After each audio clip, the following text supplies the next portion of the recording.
Audio article by the Common Constitutionalist entitled Global Warming Activists Posing as Scientists Protest Trump. On December 13th, just a few days ago, some 26,000 scientists gathered, quote, in the first major convening of climate scientists since the presidential election, unquote. Of course, there weren't, as is described, 26,000 scientists.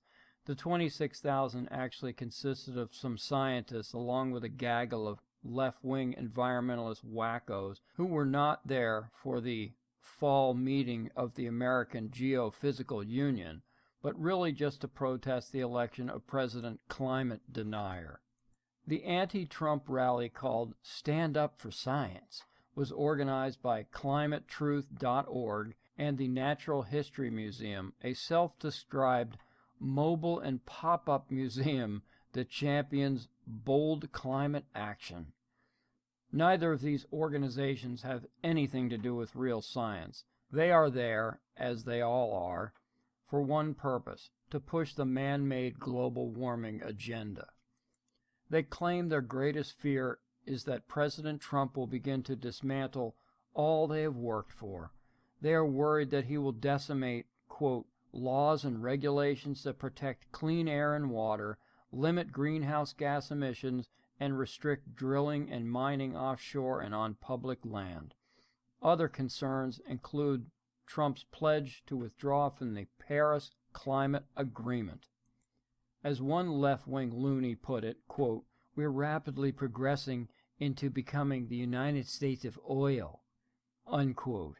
And wouldn't that be terrible, to fully develop our own sources of domestic energy so that we would no longer have to be at the mercy of foreign sources that take our money and fund the very terrorists who attack us. That would be terrible.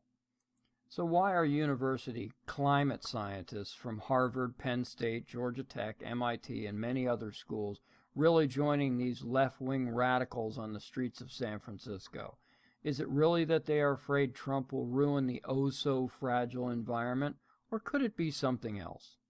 Yahoo Finance described the meeting as, quote, the world's largest gathering of Earth scientists, and this year one of the main topics of conversation is how deeply the Trump administration may cut federal research funding. Gee, Yahoo Finance. Wonder why a financial site ran this story. Now we get to the heart of the problem.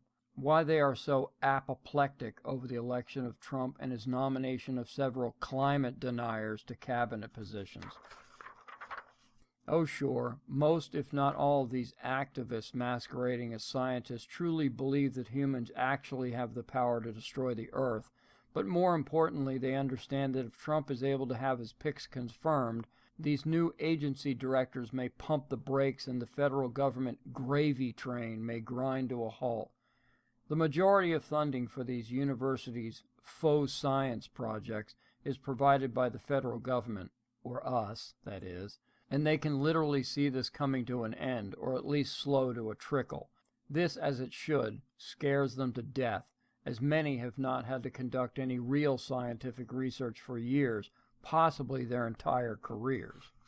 Leftist radicals of all stripes are loony enough when they and their kind are in power. However, when they lose that authority, as they just have, we hope, is when they really go nuts. If President Trump's policies regarding global warming align with his campaign and post-election rhetoric, we should expect to witness the full-on meltdown of the radical environmental set. It might be fun to watch. Thank you for listening.